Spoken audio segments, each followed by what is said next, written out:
أعوذ بالله من الشيطان الرجيم بسم الله الرحمن الرحيم واعبد ربك حتى يأتيك اليقين سبحانك لا علم لنا إلا ما علمتنا إنك أنت العليم الحكيم رب اشرح لي صدري ويسر لي أمري واحلل عقدة من لساني يفقهوا قولي رب زدني علما۔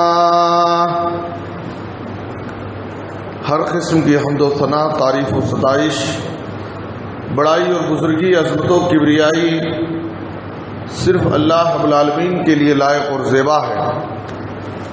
درود و سلام ہو ہم سب کے آخری نبی جناب محمد الرسول اللہ صلی اللہ علیہ وسلم پر۔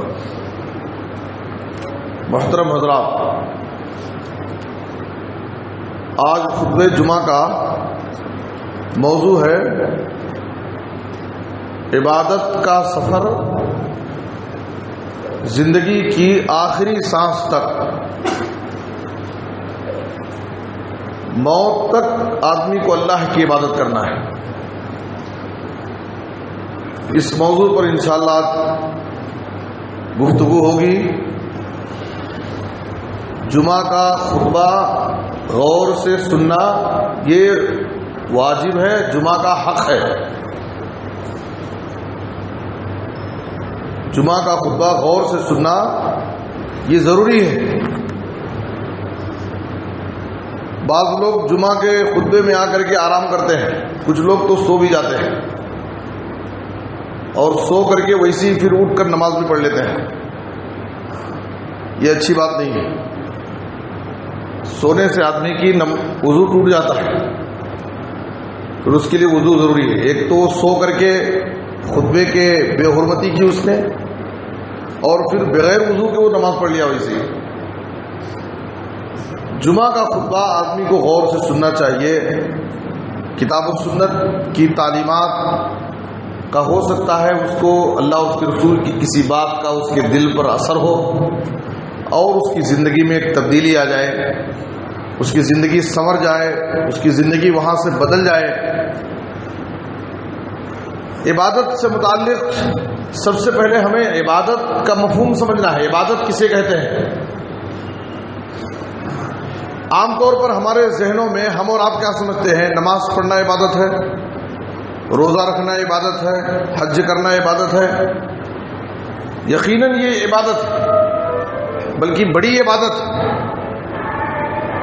لیکن صرف یہی عبادت نہیں ہے۔ عبادت کا ایک جامع مفہوم ہے۔ شیخ الاسلام ابن تیمیہ رحمہ اللہ عبادت کی تعریف کرتے ہیں: اسم جامع لکل ما یحبہ اللہ ویرضاہ من الاقوال والافعال الظاہرہ والباطنہ۔ عبادت ہر اس چیز کو کہتے ہیں جس کو اللہ تعالیٰ پسند کرتا ہو، جس چیز سے اللہ تعالیٰ راضی ہوتا ہو۔ اب چاہے وہ زبان سے کی جانے والی عبادت ہو، جیسے اللہ کا ذکر کرنا، قرآن پڑھنا، یہ زبان سے عبادت ہوتی ہے، چاہے وہ فعلی عبادت ہو، بدن سے، اعضاء سے عمل کرتے ہوں، جیسے نماز ہم اپنے جسم سے اس کا عمل کرتے ہیں، اور چاہے وہ چھوڑنے والی عبادت۔ کچھ عبادتیں ایسی ہیں جو چھوڑنے کا نام ہے، جیسے روزہ چھوڑنے کا نام، کھانا پینا چھوڑ دینا، حلال خواہشات کو بھی روزے کی حالت میں چھوڑ دینا، تو چھوڑنے کا نام بھی عبادت ہے۔ اور کچھ عبادتیں ایسی ہیں جو جسمانی ہیں، جیسے نماز کی جسمانی عبادت ہے، اور کچھ عبادتیں ایسی ہیں جو مالی ہیں، جیسے زکوٰۃ نکالنا، یہ مالی عبادت ہے، اور کچھ عبادتیں ایسی ہیں جو جسمانی اور مالی دونوں ہیں، جس میں جسم اور مال دونوں کا استعمال ہوتا ہے، جیسے حج ہے۔ حج میں ہم عمل بھی کرتے ہیں اور اپنا مال بھی خرچ کرتے ہیں۔ کچھ عبادتیں ایسی ہیں جو ظاہری ہیں، دکھائی دیتی ہیں۔ ایک آدمی نماز پڑھ رہا ہے، ظاہر میں دکھ رہا ہے کہ وہ عبادت کر رہا اللہ کی. کچھ عبادتیں ایسی ہیں جو باطنی ہیں، جو دکھائی نہیں دیتی، وہ ہمارے دل سے تعلق رکھتی ہے. جیسے اللہ سے ڈرنا عبادت ہے، لیکن ہمارے دل میں ہے وہ عبادت. اللہ سے محبت کرنا عبادت ہے، اللہ پر توکل کرنا، اللہ پر ایمان لانا، یہ سب دل سے تعلق رکھنے والی عبادت ہے. تو یہ عبادت کی بہت ساری قسمیں ہیں. تو ہر وہ چیز عبادت ہے. اب ماں باپ کی خدمت کرنا عبادت کی تعریف میں کیا ہے کہ اللہ تعالیٰ جس کام کو پسند کرتا ہو اور اس سے خوش ہوتا ہو وہ عبادت ہے. ماں باپ کی خدمت کرنا کیا اللہ تعالیٰ اس سے راضی ہوتا ہے؟ اللہ تعالیٰ اس چیز کو پسند کرتا ہے، یہ بھی عبادت ہے. بیوی بچوں کا حق ادا کرنا یہ بھی ایک عبادت ہے.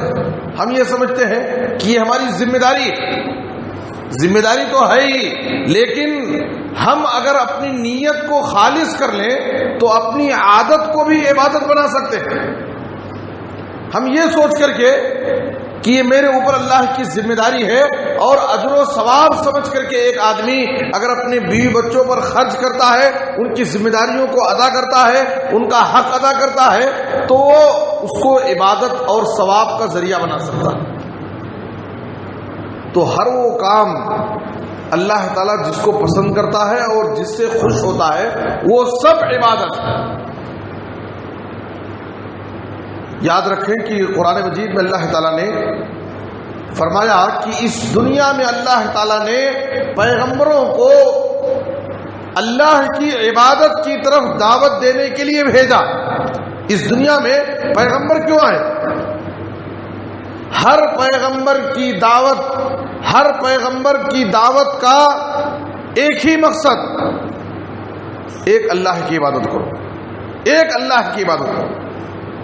سورہ نحل کی آیت نمبر 36 میں اللہ تعالیٰ نے کہا وَلَقَدْ بَعَثْنَا فِي كُلِّ أُمَّةٍ رَسُولًا أَنِ اعْبُدُوا اللَّهَ وَاجْتَنِبُوا الطَّاغُوتَ. ہم نے ہر امت میں، ہر قوم میں ایک رسول بھیجا، اور اس رسول کی دعوت کیا تھی کہ تم سب ایک اللہ کی عبادت کرو اور غیر اللہ کی عبادت کو چھوڑ دو. اس دنیا میں جتنے بھی پیغمبر آئے سارے پیغمبروں کی ایک ہی دعوت تھی، وہ اپنی قوم کو ایک اللہ کی عبادت کی طرف بلاتے تھے. یا قوم اعبدوا اللہ ما لکم من الہ غیرہ.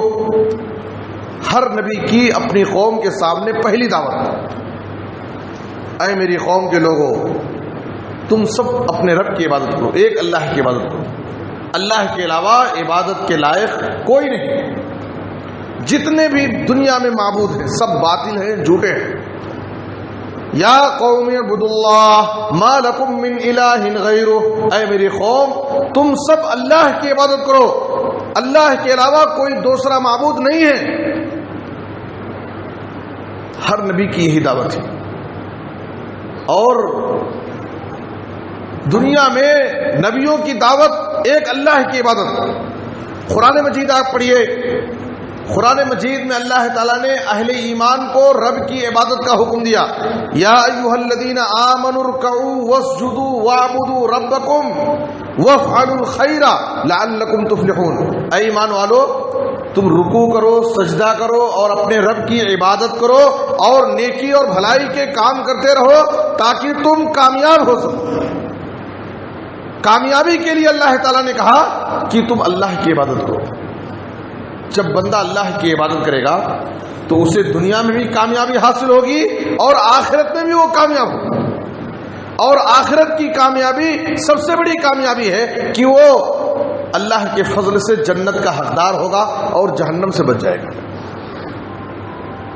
قرآن مجید میں اللہ تعالیٰ نے سب سے پہلے جس چیز کا حکم دیا ہے، قرآن کا پہلا حکم، وہ اللہ کی عبادت ہے.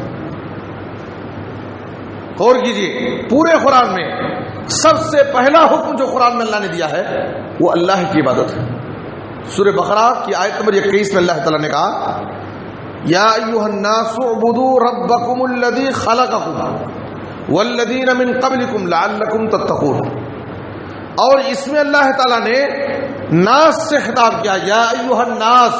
یا ایھا الناس کا مطلب اے لوگو، تم سب اپنے اس رب کی عبادت کرو جس نے تم سب کو پیدا کیا ہے، جو تمہارا خالق ہے اور تم سے پہلے کے لوگوں کو پیدا کیا۔ یعنی جو اللہ سارے لوگوں کا خالق ہے، جس نے سب کو پیدا کیا ہے، تم اپنے اس خالق کی عبادت کرو۔ یہ حکم اللہ تعالیٰ سارے لوگوں کو دے رہا ہے، پوری انسانیت کو، دنیا کے سارے لوگوں کو اللہ حکم دے رہا ہے، اس لیے کہ سارے لوگوں کا خالق اللہ ہے، اور جو اللہ سارے لوگوں کا خالق ہے وہی معبود ہے، وہی عبادت کے لائق ہے۔ آپ غور کیجئے کہ ایک انسان کی زندگی میں عبادت کی کتنی اہمیت ہے، کہ قرآن میں سب سے پہلے اللہ تعالیٰ پوری انسانیت کو، دنیا بھر کے لوگوں کو ایک اللہ کی عبادت کا حکم دیتا ہے، اور قرآن میں سب سے پہلے جس چیز سے منع کیا گیا، قرآن کا پہلا نہیں، جس چیز سے اللہ نے قرآن میں منع کیا ہے سب سے پہلے، وہ شرک ہے۔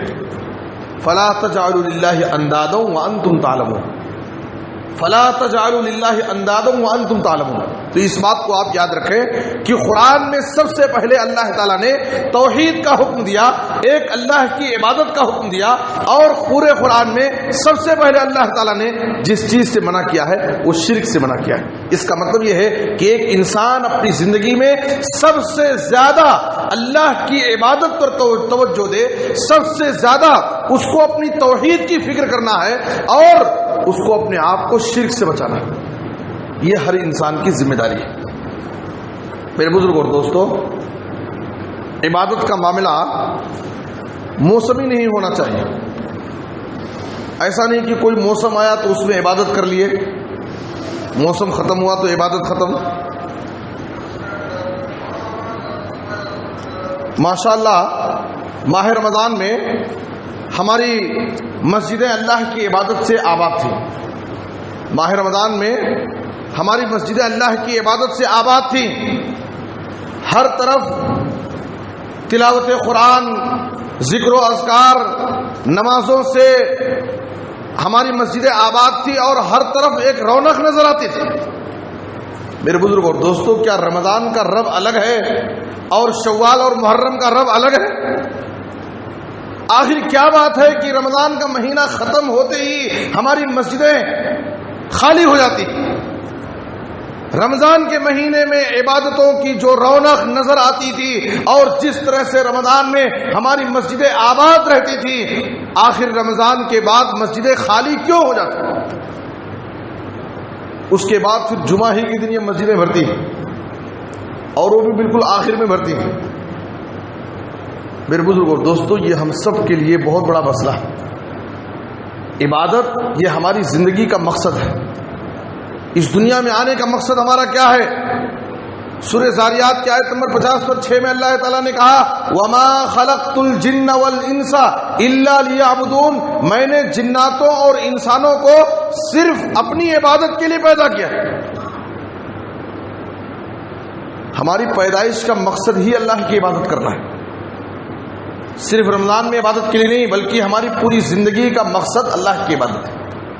سورہ انعام میں اللہ فرماتا ہے نبی صلی اللہ علیہ وسلم سے خطاب کر کے، قل ان صلاتي ونسكي ومحياي ومماتي للہ رب العالمین، اے نبی صلی اللہ علیہ وسلم آپ لوگوں سے کہہ دیجئے، لوگوں میں اس بات کا اعلان کر دیجئے، میری نماز، میری قربانی، میرا جینا، میرا مرنا سب کچھ اللہ کے لیے۔ اس دنیا میں کیوں جی رہا ہوں؟ اللہ کی عبادت کے لیے، اللہ کو راضی کرنے کے لیے۔ میری نماز، میری قربانی، میرا جینا، میرا مرنا سب کچھ اللہ کے لیے۔ اس دنیا میں اور کوئی دوسرا مقصد نہیں ہے۔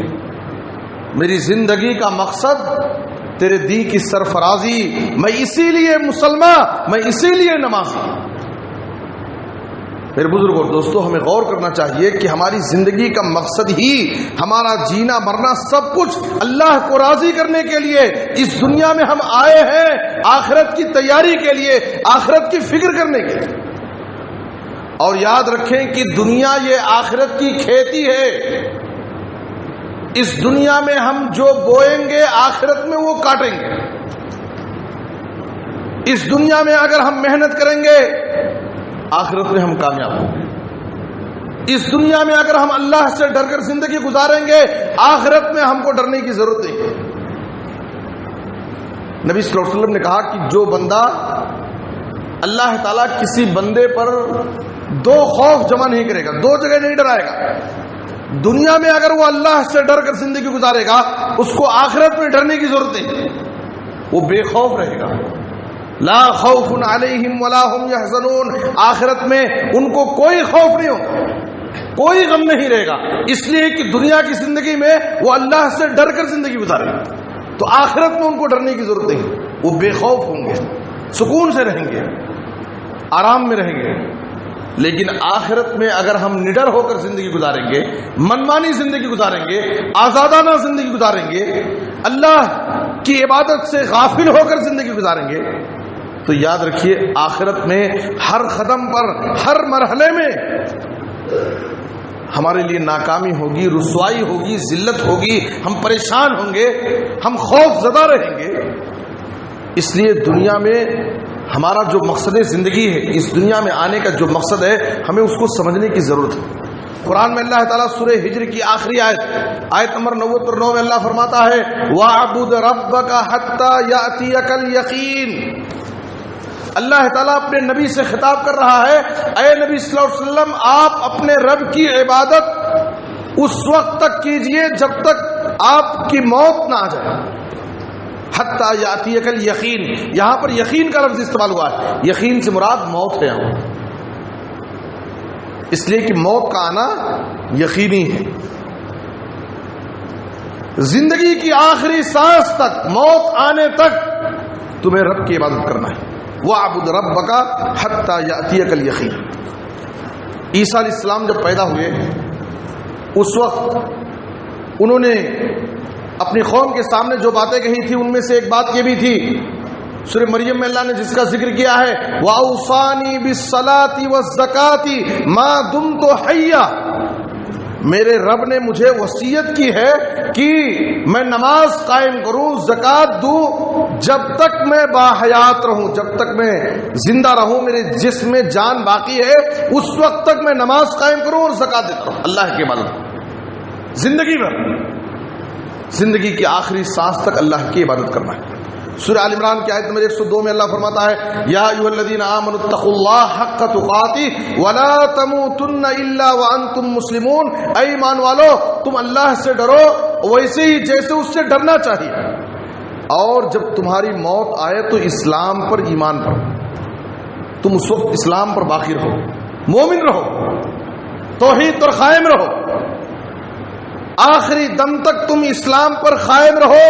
یہ اللہ تعالیٰ اہل ایمان کو حکم دے رہا ہے. میرے بزرگوں اور دوستو, یہ ہماری بہت بڑی غفلت اور نادانی ہے کہ ہم کچھ مخصوص عبادتیں کر لیتے ہیں تو ہم اللہ کی عبادت سے غافل ہو جاتے ہیں, آزاد ہو جاتے ہیں, جبکہ ہماری پوری زندگی کا مقصد ہی اللہ کی عبادت ہے.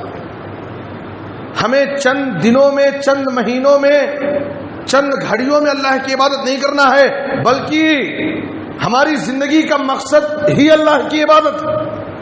پوری زندگی ہم کو اللہ کی عبادت میں گزارنا ہے.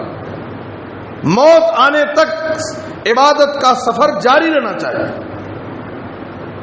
اور ہماری عبادتوں میں کمی نہیں ہونی چاہیے. میرے بزرگوں اور دوستو, سلف صالحین کہتے تھے بئس القوم الذین لا یعرفون اللہ الا فی رمضان.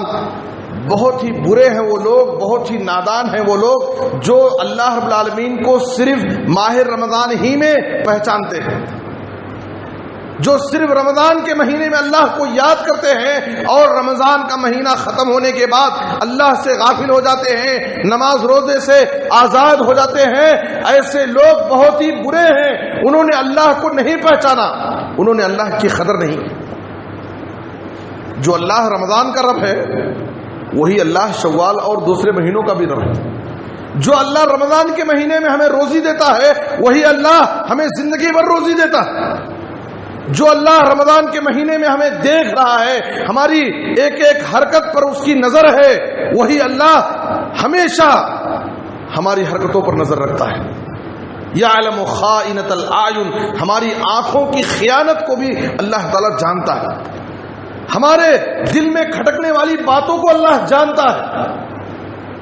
میرے بزرگوں اور دوستو، ہمیں ہمیشہ ہر حال میں اللہ سے ڈر کر زندگی گزارنا چاہیے۔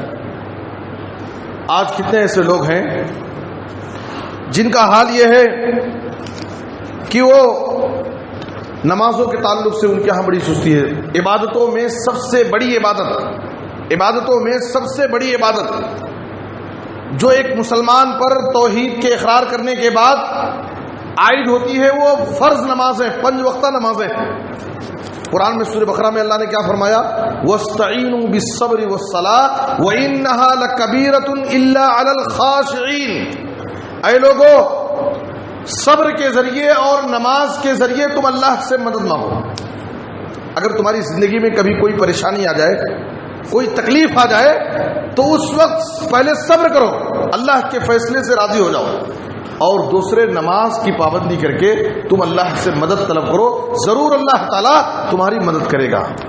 لیکن آگے اللہ کیا فرماتا ہے؟ وَإِنَّهَا لَكَبِيرَةٌ إِلَّا عَلَى الْخَاشِعِينَ، یہ نماز کی پابندی کرنا، نماز کی ادائیگی، یہ انسان کی طبیعت پر، اس کے نفس پر بہت بھاری ہے، کوئی آسان کام نہیں ہے، اس کی پابندی بہت مشکل ہے۔ الا علی الخاشعین، مگر جو اللہ کے سچے بندے ہیں، پکے مومن ہیں، اللہ سے ڈرنے والے بندے ہیں، ان کے لیے نماز کی پابندی بھاری نہیں بلکہ نماز ان کی آنکھوں کی ٹھنڈک ہے۔ نبی صلی اللہ علیہ وسلم نے کیا فرمایا؟ جعلت قرۃ عینی فی الصلاۃ، میری آنکھوں کی ٹھنڈک نماز میں ہے۔ آپ صلی اللہ علیہ وسلم کی زندگی میں جب کوئی مشکل معاملہ آتا، آپ پریشان رہتے، گھبراہٹ میں رہتے، ٹینشن میں رہتے، تو آپ صلی اللہ علیہ وسلم 2 رکعت نماز ادا کر کے اپنے غم کو، اپنے فکر کو دور کرتے تھے۔ نماز کے ذریعے آپ کو سکون ملتا تھا۔ اللہ تعالیٰ منافقوں کے بارے میں کیا فرما رہا ہے؟ آج جب ہم منافقین کی بات کرتے ہیں، منافقوں کے صفات قرآن میں اللہ تعالیٰ نے کثرت سے ذکر کیا اور منافقوں کا انجام بتایا ہے۔ منافقوں کا انجام کیا ہے؟ ان المنافقین فی الدرک الاسفل من النار، منافق قیامت کے دن جہنم کے سب سے نچلے طبقے میں رہیں گے، سب سے نیچے جہنم کی آگ میں۔ منافقوں کے بارے میں اللہ تعالیٰ نے کہا اولئک هم الفاسقون، یہ فاسق لوگ ہیں۔ اللہ نے منافقوں کے بارے میں کہا کہ یہ بہت ہی برے لوگ ہیں، یہ تمہارے دشمن ہیں، تم ان سے ہوشیار رہو، ان سے بچ کر رہو۔ اور منافقوں کے بارے میں اللہ کیا فرما رہا ہے؟ وَإِذَا خَامُوا إِلَى الصَّلَاةِ خَامُوا كُسَالَىٰ يُرَاءُونَ النَّاسَ وَلَا يَذْكُرُونَ اللَّهَ إِلَّا خَلِيلًا، منافقین کا حال یہ ہے کہ وہ نمازوں میں بڑی سستی اور بیزاری سے کھڑے ہوتے ہیں، بڑی سستی سے کھڑے ہوتے ہیں۔ منافقین نبی صلی اللہ علیہ وسلم کے زمانے میں مسجدوں میں آ کر نماز پڑھتے تھے۔ کیوں؟ اس لیے کہ نماز یہ مسلمانوں اور کافروں کے درمیان فرق کرنے والی چیز تھی۔ جو لوگ نماز میں شریک ہوتے تھے ان کو مسلمان سمجھا جاتا تھا، جو مسجدوں میں آ کر نماز نہیں ادا کرتے تھے ان کو کافر سمجھا جاتا تھا۔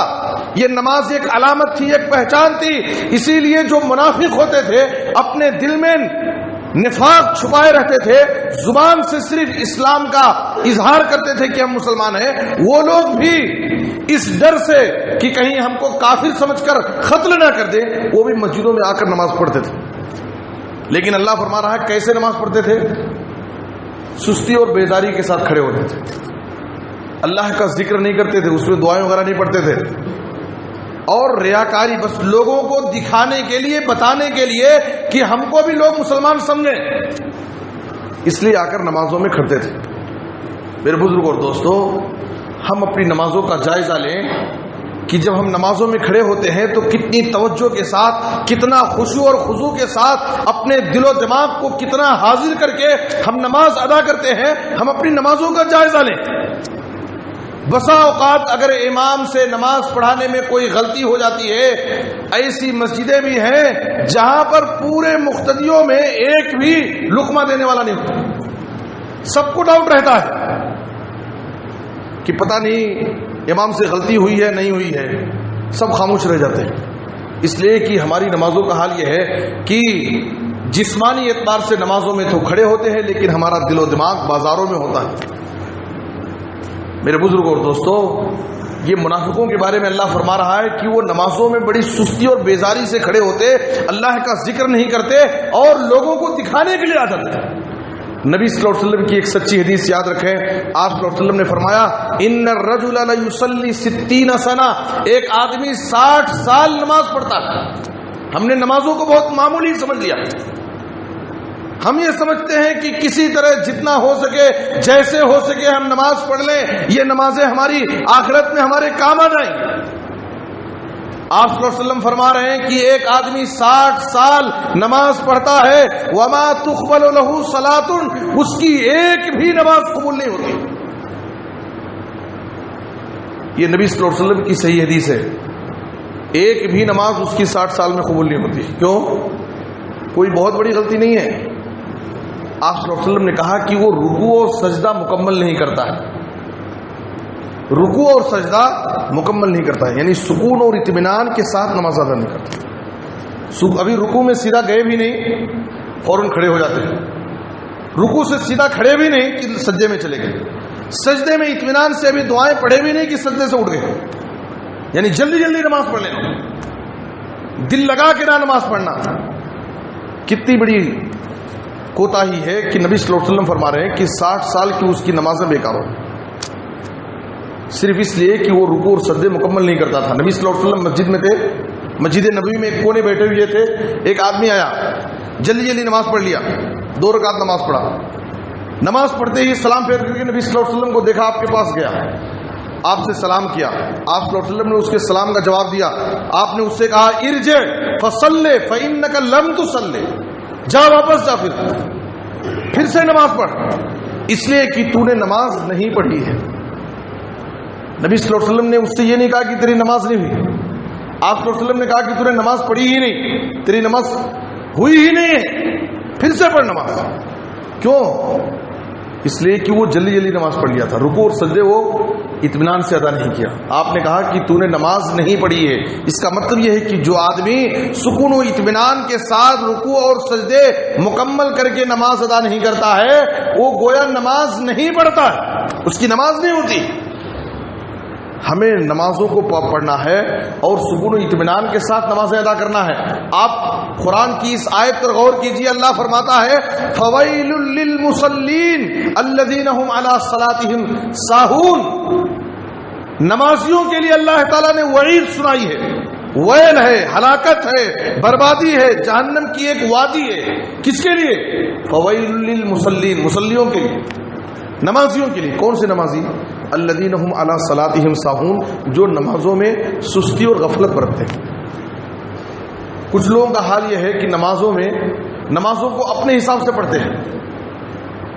میرے بزرگ اور دوستو، آج کتنے ایسے لوگ ہیں جن کے پاس سب سے افضل، سب سے بڑی عبادت جو ہے نماز ہے، اس کے تعلق سے بہت ساری سستی اور کوتاہی پائی جاتی ہے۔ نماز پڑھتے ہیں لیکن اپنی مرضی سے پڑھتے ہیں، جب ان کو ٹائم ملتا ہے اس وقت پڑھتے ہیں۔ کتنے ایسے لوگ ہیں جو فجر کی نماز میں مسجد میں آ کر جماعت کے ساتھ نماز ادا نہیں کرتے، لیکن وہ نماز پڑھتے ہیں، گھروں میں پڑھتے ہیں، 8 بجے اٹھ کر کے نماز پڑھتے ہیں، 9 بجے نماز پڑھتے ہیں، ظہر اور عصر کی نماز ایک ساتھ پڑھتے ہیں، مغرب اور عشاء کی نماز ایک ساتھ پڑھتے ہیں۔ میرے بزرگ اور دوستو، ہم اپنی مرضی سے جب ہم کو فرصت ملے، ٹائم ملے، اس وقت ہم نماز پڑھیں، کیا ہماری نمازیں ہو جائیں گی؟ کیا ہماری نمازیں اللہ کے پاس قبول ہوں گی؟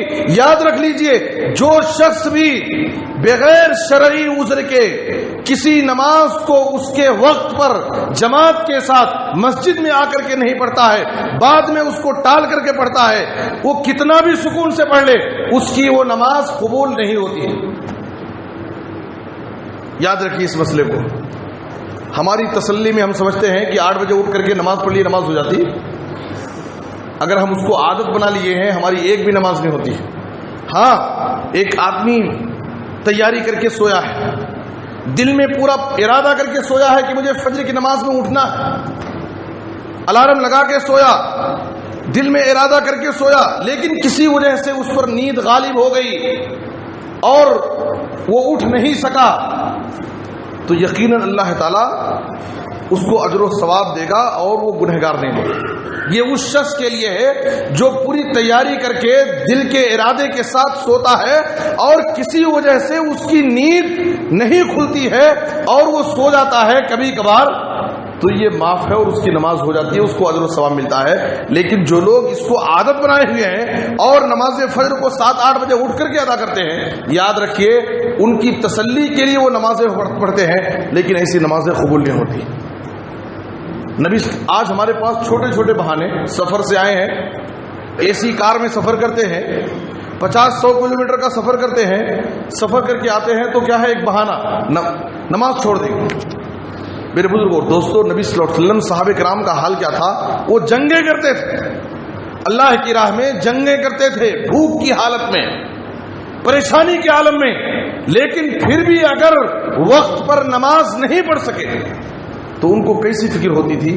غزوہ خندق کا موقع ہے، کافروں کی ایک بہت بڑی تعداد، کافروں کی ایک بہت بڑی فوج مدینے پر حملہ کرنا چاہ رہے تھے۔ اس وقت دشمنوں سے مقابلہ ہو رہا تھا، سامنے کافروں کی فوج ہے، مقابلہ ہو رہا ہے۔ نبی صلی اللہ علیہ وسلم عصر کی نماز نہیں پڑھ سکے اور سورج ڈوب گیا، مغرب کا وقت ہو گیا۔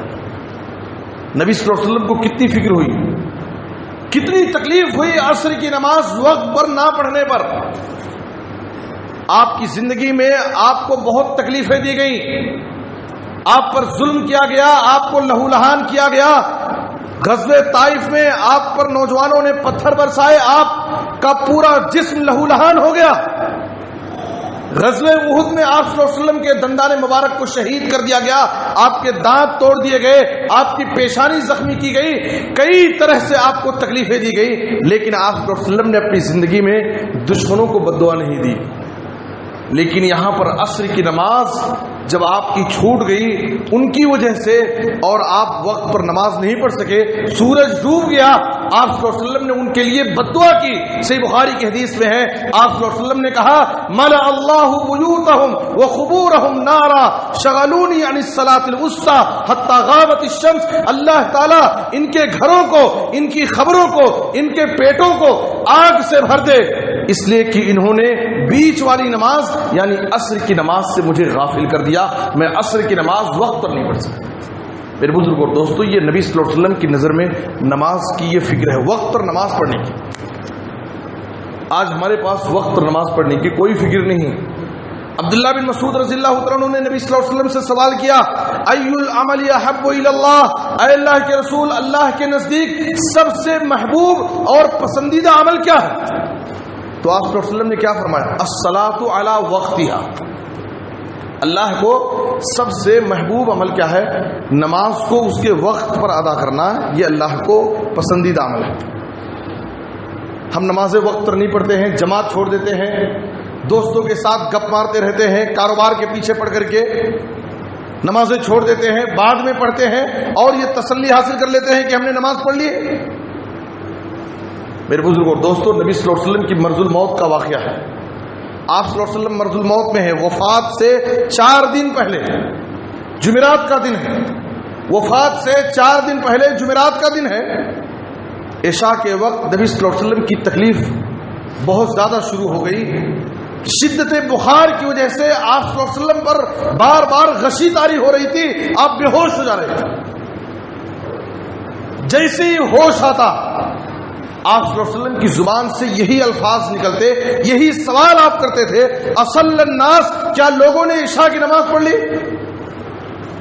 صحابہ کرام کہتے لا وہم ینتظرونک یا رسول اللہ، اے اللہ کے رسول، صحابہ کرام مسجد میں بیٹھ کر کے عشاء کی نماز پڑھانے کے لیے آپ کا انتظار کر رہے ہیں کہ آپ آئیں گے، عشاء کی نماز پڑھائیں گے تو وہ نماز پڑھیں گے، وہ آپ کے انتظار میں بیٹھے ہوئے ہیں۔ پھر آپ صلی اللہ علیہ وسلم بات کرتے کرتے بے ہوش ہو جاتے ہیں۔ پھر جیسے ہی ہوش آتا پہلے یہی سوال کرتے، اصل الناس، کیا لوگوں نے عشاء کی نماز پڑھ لی؟ پھر آپ سے کہا جاتا ہے 3 بار آپ نے سوال کیا، چوتھی بار نبی صلی اللہ علیہ وسلم کو جب بتایا گیا کہ ابھی صحابہ کرام عشاء کی نماز کے انتظار میں بیٹھے ہیں اور آپ صلی اللہ علیہ وسلم کی تکلیف بڑھتی جا رہی ہے اور بار بار بے ہوش ہو جا رہے ہیں، اس کے بعد آپ صلی اللہ علیہ وسلم نے کہا مرو ابا بکر فلیصلی بالناس، اے صحابہ جاؤ ابو بکر صدیق رضی اللہ عنہ سے کہو کہ وہ لوگوں کو نماز پڑھا دیں، آج سے میں نماز پڑھانے کی طاقت نہیں رکھتا۔ یہ نبی صلی اللہ علیہ وسلم کی زندگی کی آخری نماز تھی جہاں پر آپ صلی اللہ علیہ وسلم نے امامت نہیں کی۔ وفات سے 4 دن پہلے جمعرات کے دن مغرب کی نماز تک نبی صلی اللہ علیہ وسلم تمام نمازیں خود پڑھا رہے تھے، اور آپ صلی اللہ علیہ وسلم نے اپنی زندگی میں آخری نماز جو صحابہ کرام کو پڑھائی وہ مغرب کی نماز تھی، جس میں سورہ مرسلات کی نبی صلی اللہ علیہ وسلم نے تلاوت کی تھی۔ عشاء کی نماز سے نبی صلی اللہ علیہ وسلم نے ابو بکر صدیق رضی اللہ عنہ سے کہا کہ اب آپ نماز پڑھائیں۔ نبی صلی اللہ علیہ وسلم کی زندگی میں عشاء کی نماز سے ابو بکر صدیق رضی اللہ عنہ امامت شروع کرتے ہیں، اور کل 17 نمازیں ابو بکر صدیق رضی اللہ عنہ نے پڑھائی ہیں آپ کی زندگی میں۔ میرے بزرگ اور دوستو، آپ غور کیجئے، یہ نبی صلی اللہ علیہ وسلم کی فکر ہے نماز کے بارے میں، اور آپ صلی اللہ علیہ وسلم جب اس دنیا سے رخصت ہو رہے ہیں، وفات سے بالکل قریب میں سب سے آخری بات جو نبی صلی اللہ علیہ وسلم نے اپنی امت کے لیے کہی ہے، اپنی امت کے لیے وصیت اور نصیحت کی ہے، آخری جملہ، آخری نصیحت وفات سے بالکل قریب، الصلاۃ الصلاۃ وما ملکت ایمانکم، اے لوگوں نماز کی فکر کرو، اے میری امت کے لوگوں میں تمہیں نماز کی وصیت کر کے جا رہا ہوں، نماز کی فکر کرو، کسی بھی حال میں نماز میں سستی مت کرو، اور جو تمہارے ماتحت ہیں، تمہارے نیچے کام کرنے والے ہیں، تم ان کا خیال رکھو، ان پر ظلم مت کرو، ان کا حق مت مارو، ان کو پریشان مت کرو۔ یہ نبی صلی اللہ علیہ وسلم کی وفات سے پہلے آپ کی آخری وصیت تھی۔ کتنی فکر ہے آپ صلی اللہ علیہ وسلم کو اپنی نماز کی اور اپنی امتیوں کی نماز کی۔ میرے بزرگ اور دوستو، آج نمازوں کے تعلق سے ہمارے اندر بڑی سستی اور غفلت ہے۔ کاروبار کا بہانہ، اس کا بہانہ، کمانے کا سیزن ہے، کمانے کا سیزن آ گیا ہے، پہلے کما لیں گے بعد میں زندگی بھر تو نماز پڑھنے کے لیے ہے۔ میرے بزرگ اور دوستو، یہ دنیا کمانے کے لیے اللہ تعالیٰ نے نہیں دیا ہے، یہ دنیا آخرت کمانے کے لیے اللہ نے ہم کو دی ہے۔ اس دنیا میں ہم آخرت کے لیے جو بھی کوشش کریں گے، آخرت میں اس کو اپنی نظروں سے پائیں گے، اپنی نظروں سے دیکھیں گے۔ اور یاد رکھیں، اللہ تعالیٰ ان بندوں کی تعریف کرتا ہے سورہ نور میں، رجال لا تلہیہم تجارت ولا بیع عن ذکر اللہ واقام الصلاۃ وایتاء الزکاۃ۔ اللہ کے بندے وہ ہیں، اللہ والے وہ ہیں جن کو ان کی تجارت، ان کا کاروبار اللہ کے ذکر سے، نماز کی پابندی کرنے کے لیے غافل نہیں کرتی۔ وہ کیسا بھی کاروبار ہو، کیسی بھی تجارت ہو، وہ نماز کے بارے میں وہ سستی نہیں کرتے۔ اللہ ایسے لوگوں کی تعریف کرتا ہے۔ ایک آخری بات، عامر بن عبداللہ بن زبیر تابعی ہیں، صحابی رسول کے بیٹے ہیں عبداللہ بن زبیر کے۔ وہ بیمار تھے اور وفات سے بالکل قریب تھے، بیماری کی وجہ سے بہت پریشان تھے، ان کے گھر کے سارے لوگ ان کے قریب بیٹھے ہوئے تھے۔ مغرب کی اذان سنتے ہیں، جیسی ہی مغرب کی اذان ان کے کانوں سے ٹکراتی ہے، اپنے گھر کے لوگوں سے کہتے ہیں خذو بیدی، اے میرے اہل خانہ، میرے بچے، میرا ہاتھ پکڑو اور مجھے مسجد لے چلو۔ بچے کہنے لگے کہ آپ اتنا بیمار ہیں، بستر پر پڑے ہوئے ہیں اور آپ مسجد جانے کے لیے کہہ رہے ہیں۔ اس وقت عامر بن عبداللہ بن زبیر نے کہا اسمع داعی اللہ فلا اجیبہ، میں اللہ کے منادی کی آواز سن رہا ہوں، اللہ کا منادی مجھے پکار رہا ہے، حی علی الصلاۃ کہہ کر کے مجھے نماز کی دعوت دے رہا ہے، میں اس کی پکار کو اپنے کانوں سے سن رہا ہوں، کیا میں اللہ کے منادی کی دعوت پر لبیک نہ کہوں؟ میرا ہاتھ پکڑو، مجھے مسجد پہنچاؤ۔ جب انہوں نے ضد کیا، ان کے بچے ان کا ہاتھ پکڑ کر کے سہارا لے کر کے ان کو مسجد میں لے گئے اور مغرب کی نماز میں ان کو شامل کیے۔ امام کے ساتھ انہوں نے مغرب کی نماز 1 رکعت پڑھی، اس کے بعد دوسری رکعت میں سجدے میں تھے، اسی حال میں ان کی موت ہو گئی۔ میرے بزرگ اور دوستو، کیا کیسی پیاری موت ہے، بستر پر کربٹیں بدل رہے تھے، بیمار تھے، اذان سنتے ہی وہ مسجد آئے، بچوں کا سہارا لے کر کے، اور سجدے کی حالت میں ان کی مسجد میں ان کی موت ہو گئی۔ ہماری یہ بہت بڑی ذمہ داری ہے، ہماری زندگی کا مقصد ہی اللہ کی عبادت ہے، اس لیے ہم نماز کے حوالے سے سستی اور غفلت سے کام نہ لیں۔ میں نوجوانوں سے، بزرگوں سے، خواتین سے، سب سے گزارش کرتا ہوں کہ اللہ تعالیٰ نے اس دنیا میں ہم کو اپنی عبادت کے لیے پیدا کیا ہے، اور یاد رکھیے ہم اللہ کو راضی کریں گے، اللہ تعالیٰ اس دنیا میں ہم کو راضی رکھے گا۔